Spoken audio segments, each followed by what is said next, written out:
इस वीडियो में हम चर्चा करेंगे कॉमन फोर्सेस इन मैकेनिक्स।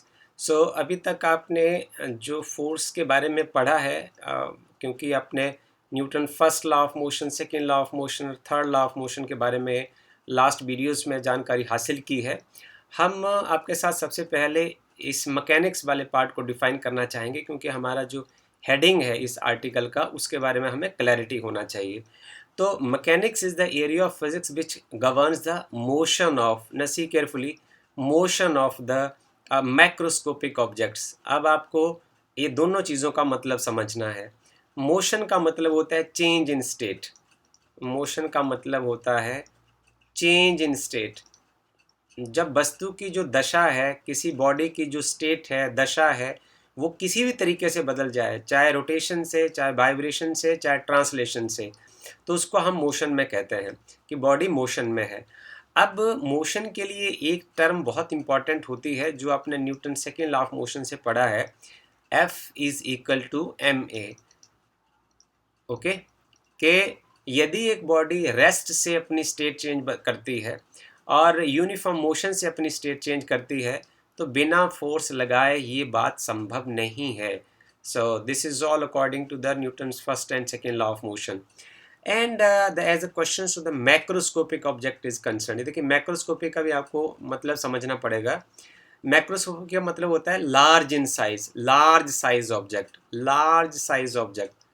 अब लार्ज साइज को हम डिफाइन नहीं कर सकते कि लार्ज साइज को हम कैसे कहें कि किसी बॉडी का साइज बड़ा है या छोटा है, क्योंकि ये कंपैरेटिव स्टडी है। ये आपके रेफरेंस के ऊपर डिपेंड करता है कि आप किस रेफरेंस से बात कर रहे हो, तो मैं ऐसे नहीं बोल सकता। कॉमनली मैं मैक्रोस्कोपिक ऑब्जेक्ट को आपको ये मानने की सलाह दूंगा कि आप ऐसे कह सकते हैं कि जो ऑब्जेक्ट आपको नंगी आंखों से दिख जाए।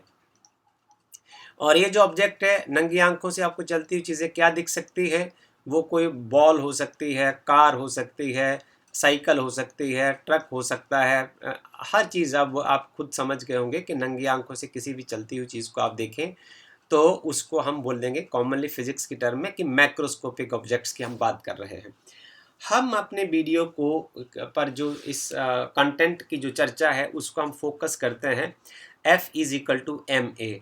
अब हमारा जो टॉपिक है वो है कॉमन फोर्सेस इन मैकेनिक्स। तो मैकेनिक्स की आपको समझ आ गई कि मैकेनिक्स क्या होती है। मैकेनिक्स फिजिक्स की वो शाखा होती है, वो ब्रांच होती है जिसमें हम नंगी आंखों से चलने वाले सब ऑब्जेक्ट्स को चलता हुआ देखते हैं और उसके ऊपर, क्योंकि फोर्स के बगैर तो कोई ऑब्जेक्ट चल नहीं सकता।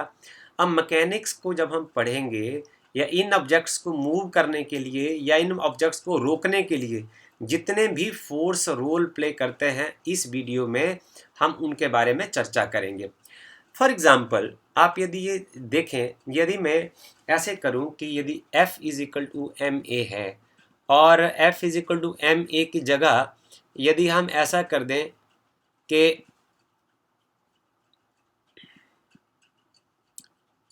आप यहाँ देखें, यदि हम इस डायग्राम को देखें कि F इज इक्वल टू ए की जगह यदि हम G कर दें फॉर फ्रीली फॉलिंग बॉडी, जैसे आप यहाँ देख रहे हो। अब ये कोई सेब का पेड़ है और इसके नीचे जो है वो सेब ऑलरेडी गिरे हुए हैं। ओके, ये एक फ्रीली फॉलिंग ऑब्जेक्ट है, इस टाइम ये फ्रीली फॉलिंग बॉडी है। For a freely falling body आपने ये ऑलरेडी कर रखा है, इफ यदि ये एक्सेलरेशन जो है वो एक्सेलरेशन ड्यू टू ग्रेविटी के बराबर हो जाए, तो आपका ये जो फार्मूला वो थोड़ा सा बदल जाएगा। ये हो जाएगा F is equal to M G. तब इस फोर्स का जो नाम है वो हो जाता है gravitational force. Then this force is named as gravitational force. Okay, this force is gravitational force.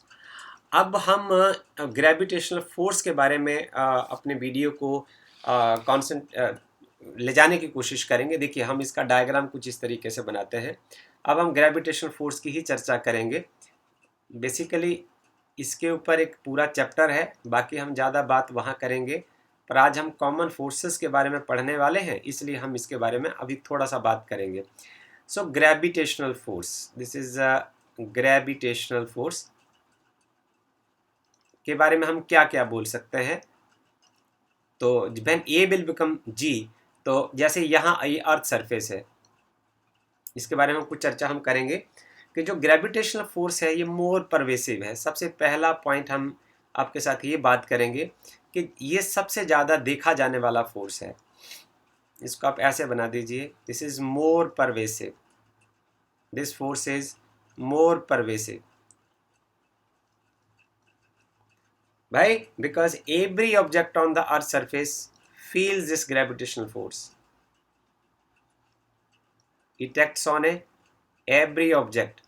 Every object experience this gravitational force, right? And then this gravitational force is not only acts on the objects on the surface of Earth, but this gravitational force governs the motion of it governs the motion of celestial bodies.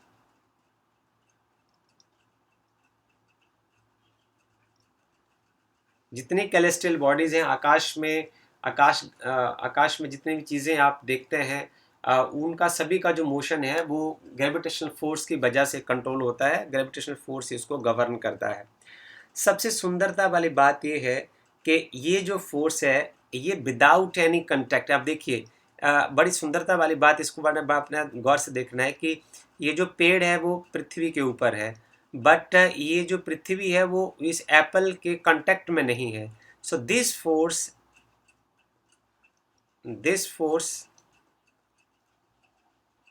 is a non-contact force. Okay, so it acts at a distance. This force acts at a distance.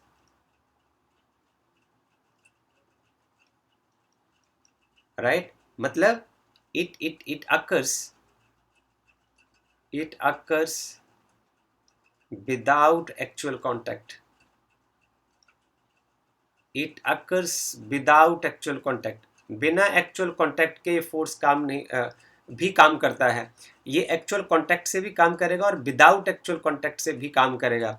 अब देखिए यहाँ सेब में और earth surface के बीच में कोई एक डिस्टेंस है, और जैसे आप कोई उदाहरण एक हम और ले सकते हैं कि आप किसी ग्राउंड में बैठे हैं। ये देखिए आप किसी एक ग्राउंड में हैं, और ग्राउंड में आप बैठे कहाँ हैं? बच्चे तो कहाँ बैठते हैं? बच्चे तो क्रिकेट खेलते हैं।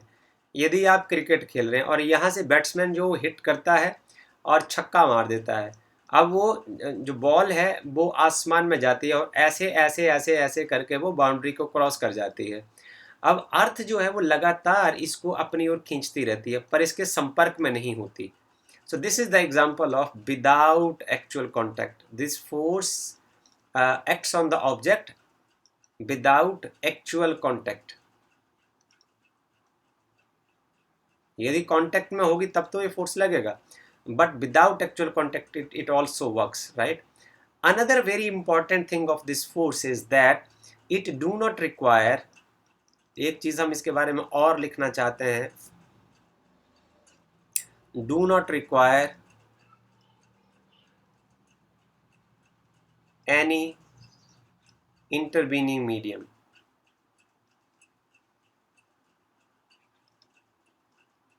इसके लिए दो ऑब्जेक्ट्स के बीच में मीडियम क्या है वो काउंट नहीं करता है, नहीं है ये काउंट नहीं करता।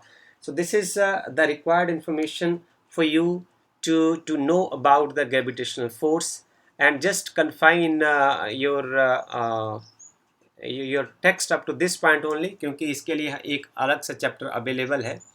ये एक फोर्स जो है, जो कॉमन फोर्सेस जो मैकेनिक्स में काम करते हैं और मोशन ऑफ द ऑब्जेक्ट के लिए रिस्पॉन्सिबल होते हैं, उसके बारे में हमने इसकी चर्चा की। अब हम आगे चलते हैं, तो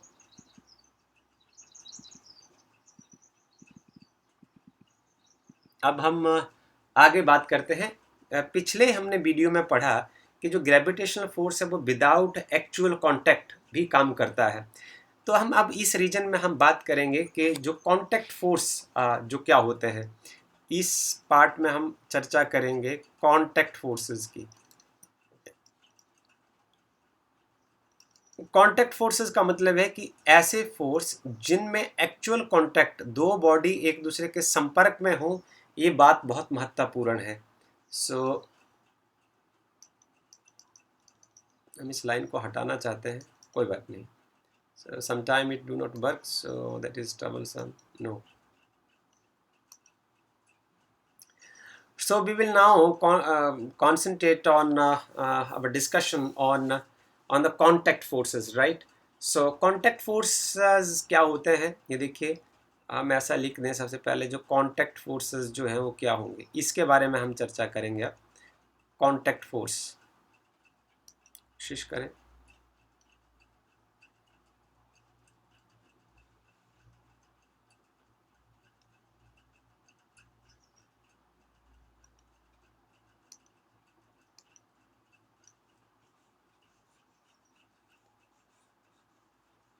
So well, we will discuss now about the contact forces in this part of the video. So well, we will discuss about the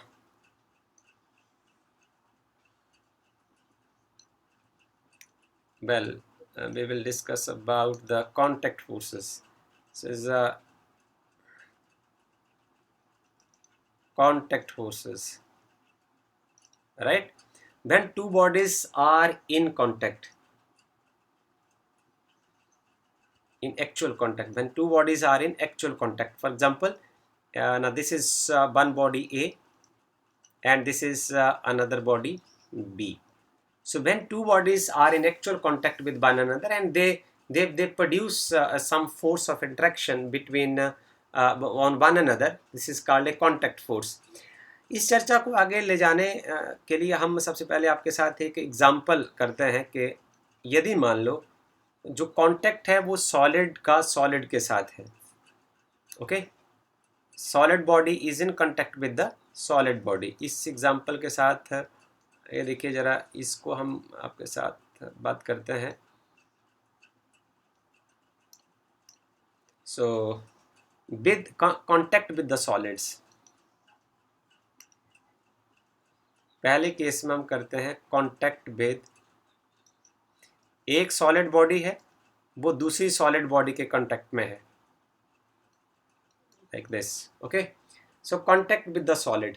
अब इसका एग्जांपल आपके साथ करते हैं। देखिए जरा, हम आपको डायग्राम बना के बताते हैं। जैसे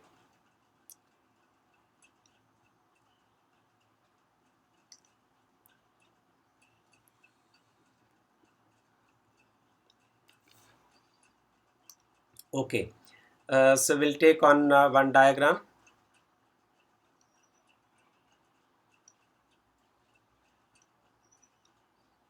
यहाँ देखिए आप, a book is lying on a table. So table and book both are solids, right? So see here carefully. So this is, let m be the mass of the book, m be the mass of the book, then weight of the book will be in downward direction, and then a component of the force that is perpendicular to the surface of the book. See carefully, the component of the force that is strictly perpendicular to the surface of the book, this is called a normal reaction. This is called normal reaction. This is called normal reaction. And the component which is parallel to the surface, okay, this is called frictional force. This component is called frictional force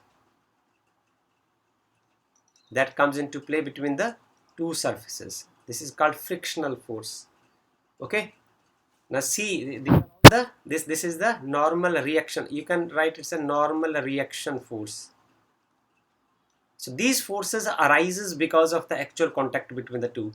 यानी कि एक solid body दूसरी solid body के contact में है, then the force that generate in the direction perpendicular to the body is called normal reaction.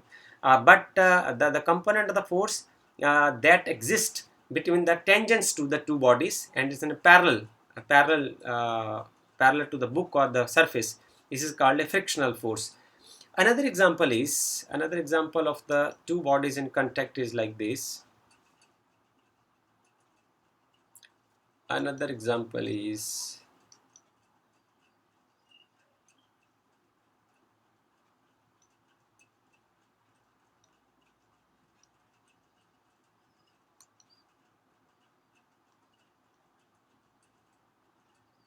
sometime this system work and sometime not, so I feel a bit trouble. So well, another example is two rigid bodies. This is body A and this is body B.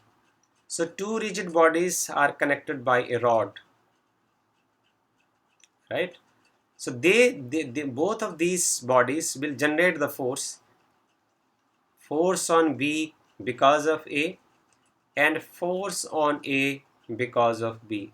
So according to Newton's third law of motion, force on A due to B is equal to force on B due to A. They are equal and opposite.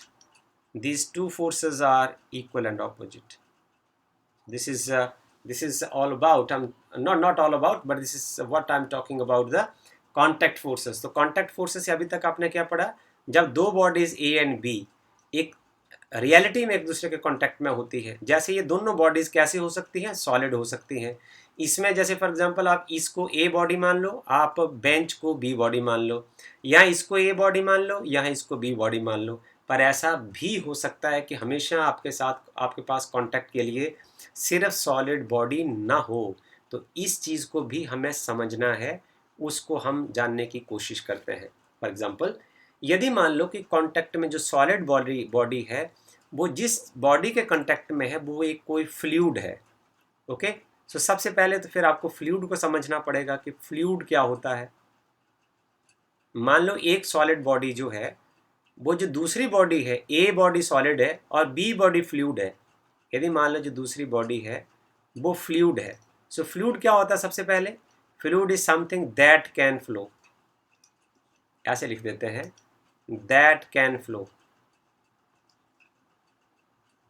Okay, fluid is something that can flow. अब flow क्या क्या कर सकता है? Liquid flow कर लेता है और एयर फ्लो करती है। तो दिस मीन्स एयर और लिक्विड का जो कॉमन नेम होगा वो फ्लूइड होगा, right? This is a common name for liquid and air, that is fluid. अब यदि आपकी मान लो ए बॉडी जो है वो सॉलिड है, वो लिक्विड भी हो सकती है। यदि ये सॉलिड है और ये वाला पार्ट बी बॉडी जो है वो लिक्विड है, तो जो फोर्स इसमें लगेंगे वो कौन कौन से होंगे? चलिए हम अपनी चर्चा को आगे फिर बढ़ाते हैं। चलिए ये आपको उदाहरण देते हैं। यदि एक बॉडी जो है वो सॉलिड है और दूसरी लिक्विड है, हम डायग्राम बनाने की कोशिश करते हैं। यदि सुंदर बनता है तो अच्छी बात होगी, क्योंकि बच्चे इन चीज़ों से बहुत प्रसन्न होते हैं। ये आपके लिए है, हमारे लिए सिर्फ फिजिक्स इम्पॉर्टेंट है। अब देखिए आपके पास एक यहाँ टब है, एक टब है और टब में फ्लूइड है। Fluid means that can flow, flow करने वाली चीज़, जैसे फॉर एग्जांपल वाटर है इसमें। ओके, अब इसमें आपने क्या कर दिया? अपनी बॉल डाल दी, एक बॉल डाल दी ऐसे, half of the part is up and half of part is down. अब इस केस में अब ये वाला पार्ट क्या है? ये सॉलिड है, और ये वाला पार्ट क्या है? ये फ्लूइड है। ओके, तो कांटेक्ट फोर्स में सॉलिड जो है वो लिक्विड जो फ्लूइड के कांटेक्ट में है, इस स्टेज पर इसके ऊपर एक फोर्स लगेगा, upward force. This is called buoyant force. This force is buoyant force. Then force due to viscosity, एक विस्कस फोर्स भी लगेगा, दिस इज विस्कस फोर्स। और जैसे फॉर एग्जांपल एक और मैं आपको बताता हूँ कि यदि सॉलिड जो है वो एयर के कांटेक्ट में है, ऐसा भी हो सकता है। अगला केस हम करते हैं आपके साथ। यदि देखिए एक सॉलिड जो है, पहले ट्राई करके देख लेते हैं कि ये चलेगा कि नहीं। नहीं ट्राई करके देख लेते हैं कि चलेगा इनके लिए। चल पड़ा। अब देखिए ज़रा इसमें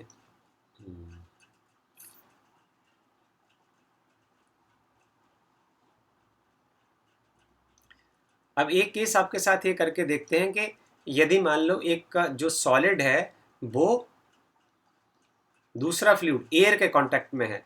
अब आप फॉर एग्जांपल बाईसाइकिल चला रहे हैं,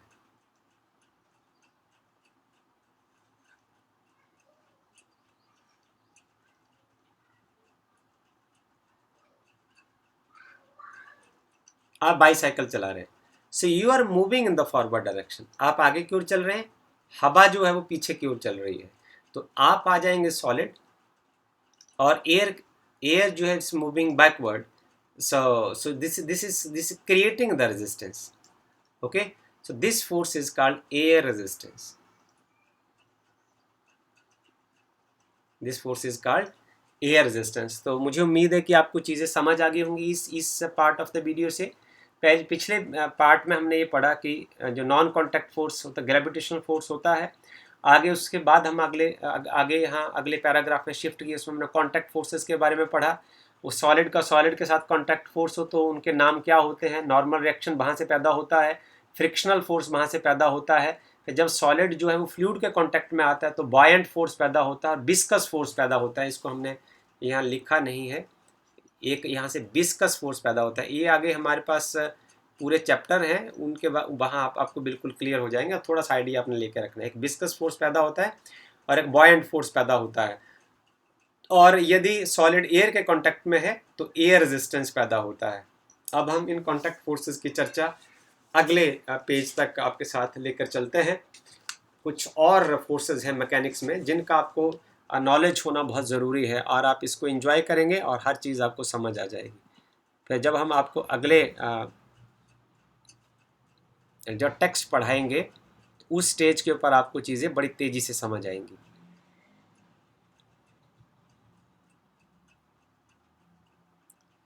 so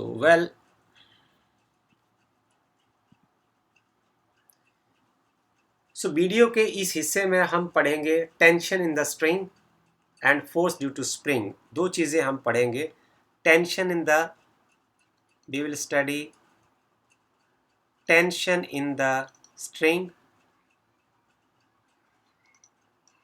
and force due to spring, force due to spring. Okay, ये जो टेंशन है ना ये भी फोर्स ही है। ये सब हम कॉमन फोर्सेस इन मैकेनिक्स का वीडियो हम देख रहे हैं, तो ये सब फोर्सेस ही है। इनके बारे में अभी हम आपको अभी चीज़ें एक्सप्लेन कर देंगे। अब ये नए तरीके का फोर्स होगा। जब फोर्स स्प्रिंग में लगता है तो उसको हम क्या बोलते हैं, उसका क्या नाम होता है। तो सबसे पहले आप देखिए कि आपके पास कोई एक स्प्रिंग है। पहले हम इस पार्ट पर चलते हैं, पहले इसको एक्सप्लेन करेंगे फिर हम इसको एक्सप्लेन करेंगे। देखिए, एक आपके पास स्प्रिंग है जो आपने अपनी पेंसिल में देखा होगा। यदि आपने नहीं देखा है तो आप खोल के देखिए उसको और अभी अभी आप मम्मी से डांट खाइए। ये देखो, ये आपके पास स्प्रिंग है जिसकी कोई लेंथ L है।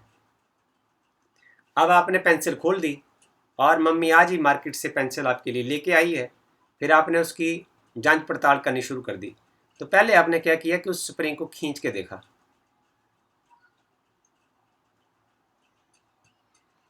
ओके, सो यदि आपने इस स्प्रिंग को खींचा तो खींचने के लिए आपको क्या करना पड़ा, आपको एक फोर्स लगाना पड़ा। ये हुआ फोर्स, एक्सटर्नल फोर्स लगाना पड़ा। आपने अपने बाजुओं से इसके ऊपर फोर्स लगाया और इसकी लंबाई को बढ़ा दिया और इस लेंथ को हम L1 मान लेते हैं। इसकी लेंथ ज़्यादा हो गई। जैसे आपने इधर को फोर्स लगाया और आप उसको छोड़ेंगे खींचने के बाद, आप देखेंगे कि जो स्प्रिंग है वो वापस L लेंथ का हो जाएगा। इफ़ यदि आप अपने एक्सटर्नल फोर्स को, मैथमेटिक्स की लैंग्वेज में भी हम इसको देखते हैं, यदि आप एक्सटर्नल फोर्स को दोबारा जीरो कर देते हैं, बट विल हैपन देन जो L1 है वो वापस L हो जाएगा। अब देखिए, ये स्प्रिंग अपने बाजुओं का फोर्स लगाने के बाद किसी फोर्स की वजह से अंदर की ओर आएगा और अपने जो उसका अपनी शेप है उसको दोबारा फिर से हासिल कर देगा। तो इसको हम बोलेंगे restoring force. This force F is called, this is called restoring force. This is called restoring force. देखिए री का मतलब होता है अगेन, री का मतलब होता है वंस अगेन. स्टोर का मतलब होता है to acquire the same shape, to acquire same position और कॉन्फ़िगरेशन. सो एक ऐसा फोर्स जो बॉडी को दोबारा फिर वैसा का वैसा बना दे, उस फोर्स को हम क्या बोलते हैं? Restoring force. गौर से देखिए, आपने एक इस बॉडी को यहां से इतना खींच दिया, कोई एक्स मीटर, ओके. तो जितना आपने इसको ज़्यादा खींचा उतना ही जो फोर्स है, जो रिस्टोरिंग फोर्स है, वो ज़्यादा लगेगा. तो मैं यहाँ लिख दूंगा एफ रिस्टोरिंग फोर्स कितना लगेगा? उतना ज़्यादा लगेगा जितना आप इसको लंबा खींचेंगे. बट गौर से देखिए, यदि आप अपना फोर्स बाहर को लगा रहे हैं, इधर को लगा रहे हैं, तो वो फोर्स जो है वो अंदर की ओर लग रहा है. इसका मतलब force and displacement both are in the opposite direction. तो इसको मैं प्रोपोर्शनलिटी के साइन को हटा दूंगा और इसमें फोर्स कांस्टेंट लगा दूंगा और माइनस का साइन लगा दूंगा. इसका मतलब क्या हुआ? दोनों जो फोर्स और डिस्प्लेसमेंट है वो ऑपोजिट डायरेक्शन में है. आप इसको देख सकते हैं, जब आप इसको बाहर की ओर खींचते हैं तो ये अंदर की ओर लगता है. एक मैं इसका आपको और उदाहरण देता हूँ. अब आप हटेंगे थोड़ा ना, क्योंकि अब मम्मी रसोई में खाना बना रही है, मम्मी और मुन्नू जो है वो पढ़ाई कर रहा है. अब मुन्नू पढ़ाई क्या कर रहा है? उस नए पेन के साथ उसने दूसरी बार क्या किया, उसको अभी पता है कि अभी मम्मी नहीं आने वाली है, तो उसने क्या किया, इसको प्रेस कर दिया और प्रेस करके उसने इसको बिल्कुल छोटू जैसा बना दिया. ये देखो ऐसे. अब पहले उसकी लेंथ L थी, अब उसकी लेंथ हो गई L2. This length is now very small. अब उसने क्या किया है इस टाइम उसने जो एक्सटर्नल फोर्स है वो इधर को लगाया है. Force external force is now in opposite direction. तो उसकी जो लेंथ L है, ये लेंथ L2 है. मैं यहाँ लिखूंगा इसका मैथमेटिक्स कि L2 is now less than L ना. अब देखिए जरा, if external force is equal to 0 means यदि आप एक्सटर्नल फोर्स को हटा देते हैं तो फिर क्या होगा? L2 will become equal to L. मतलब आपका स्प्रिंग फिर वैसे का वैसा हो जाएगा. स्प्रिंग को वैसे का वैसा होने के लिए, उतनी ही लंबाई का स्प्रिंग बनने के लिए एक फोर्स चाहिए होगा जो उसको फिर वापस वैसे का वैसा बना देगा. अब ये फोर्स जो है वो वापस उल्टी दिशा में काम करेगा. This is a frictional force, sorry restoring force. Restore करेगा वो दोबारा, ओके. और ये जो रिस्टोरिंग फोर्स होगा, जितना आपने इसको दबाया था नीचे की ओर, उसके डायरेक्टली प्रोपोर्शनल होगा. इस केस में भी क्या होगा? F is directly proportional to x minus of x. और इसको आप प्रोपोर्शनलिटी को हटा दो, दोनों साइडों को बराबर कर दो, ये आ जाएगा minus of k time x vector. This is one thing very very important for you to learn. अब एक बात आपने जो बहुत इंपॉर्टेंट है, जो आपने सीखनी है, कि जब आप स्प्रिंग को दबाते हैं, तो कई स्प्रिंग आपके पास ऐसे होते हैं कि जिनको दबाना खींचना बहुत आसान होता है. जैसे पेंसिल का जो स्प्रिंग होता है, बॉल पेन का जो स्प्रिंग होता है, उसको आप खींचेंगे या उसको दबाएंगे तो वो बहुत आपको इजी लगेगा. पर आपने मोटरसाइकिल के जो शॉकर्स होते हैं, वहाँ जो स्प्रिंग भारी भारी लगे होते हैं, या बड़ी गाड़ियों में जो स्प्रिंग लगे होते हैं, उनको आप हाथ से प्रेस नहीं कर सकते. अब आप सोचेंगे कि मैंने जो बॉल पेन का स्प्रिंग दबा लिया, और आप किसी से शर्त लगा बैठे कि मैं तो मोटरसाइकिल वाले स्प्रिंग को भी दबा दूंगा या मैं गाड़ी के स्प्रिंग को भी दबा दूंगा और 2 रुपये जीत जाऊंगा. तो ऐसा नहीं होने वाला. तो जो स्प्रिंग आपसे दबाए नहीं जाते हैं, वहाँ आपने देखना है कि वो क्यों नहीं दबाए जाते हैं. तो यहाँ मैं पहले फार्मूला लिखता हूँ इसके लिए. क्या होता है? F इज इक्वल टू के टाइम एक्स, राइट. ये वाला जो फैक्टर है के, इसको हम बोलते हैं फोर्स कांस्टेंट. और या तो फोर्स कांस्टेंट बोलेंगे या फिर हम इसको बोलेंगे स्प्रिंग कांस्टेंट, या हम बोलेंगे स्प्रिंग कांस्टेंट के.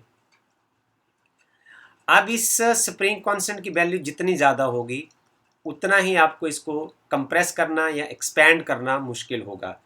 तो जो स्प्रिंग जो बड़ी गाड़ियों में होते हैं, बड़े बड़े स्प्रिंग होते हैं जो मैनुअली आप उनको नहीं दबा सकते, उनमें जो ये फोर्स कांस्टेंट के की वैल्यू जो है वो बहुत लार्ज होती है। सो अब आपने क्या समझा इसमें कॉमन फोर्सेस इन मैकेनिक्स में? अपने वीडियो का जो मेन हेडिंग है उसको याद रखिए। हम ये समझने की कोशिश कर रहे हैं कि जब चीज़ें मूव करती हैं तो उसके ऊपर कौन कौन से फोर्स काम करते हैं।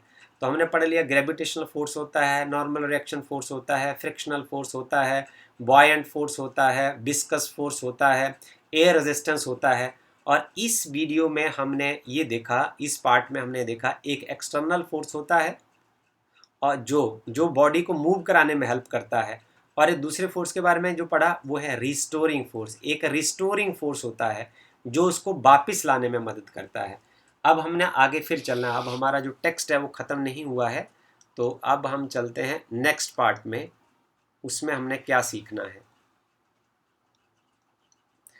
अब आपने जो कभी सितार को देखा है बड़े ध्यान से, तो मैं सितार का एक इमेज आपके साथ शेयर करता हूँ, if it will be possible.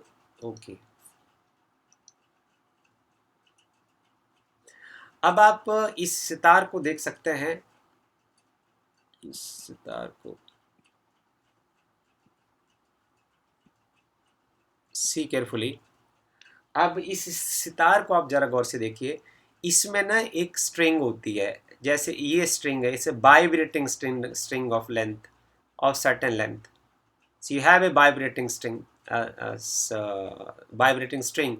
अब आप क्या करते हैं, जो सितार बजाने वाला होता है वो इस स्ट्रिंग को डिस्टर्ब करता है अपनी जगह से, और इस स्ट्रिंग ये जो है वो दोबारा फिर से रिस्टोरिंग फोर्स इसके ऊपर लगता है, और जो स्ट्रिंग बार बार अपनी जगह पर आने की कोशिश करती है उसको हम क्या बोलते हैं, टेंशन। और ये भी स्ट्रिंग में लगने वाला फोर्स है, तो मैं इसको ऐसे लिखूंगा, restoring force in the string is called tension. Restore जो स्ट्रिंग को वापस फिर वहीं ले आता है, restoring force in string restoring force in string is called tension. ये भी फोर्स ही है।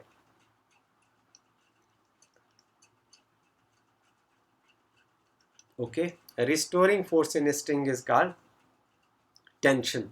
अब देखिए फॉर एग्जांपल आप इस सितार के बारे में कुछ पढ़ रहे हैं, तो आप क्या करेंगे कि आप देखेंगे कि क्या यहाँ टेंशन ज़्यादा होगा, यहाँ कम होगा, यहाँ अलग अलग होगा। तो इस चीज़ को आपने ध्यान से सुनना है। यदि आपकी स्ट्रिंग नेग्लिजिबल मास की है, मतलब बहुत पतली है, ओके, उसका मास बहुत स्मॉल है, तो आप स्ट्रिंग की लेंथ पर इसको जिस मर्जी पॉइंट पर चाहें, इसकी हर पॉइंट के ऊपर टेंशन टी कंसिडर कर सकते हैं। आपको T1 T2 लेने की ज़रूरत नहीं होगी। कंडीशन क्या है, अजम्पशन क्या है कि if the string is of negligible mass, so take care of this while solving such problems. अब हम इस वीडियो के अगले पार्ट में चलते हैं। इस पार्ट में आपने देखा कि टेंशन वो भी एक किस्म का फोर्स होता है, इसके बारे में सीखा हमने। अब हम चलते हैं आगे, फंडामेंटल फोर्सेस इन मैकेनिक्स। पहले हमें थोड़ा सा साफ करना पड़ेगा।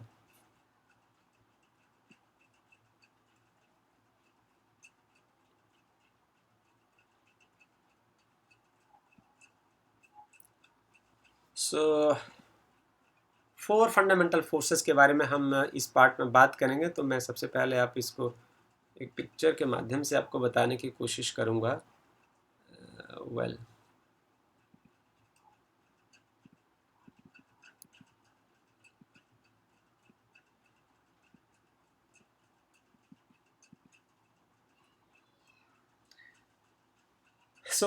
we will discuss about the 4 fundamental forces in the nature. ये है 4 फंडामेंटल फोर्स जो नेचर में आप देखते हैं। This is electromagnetic force.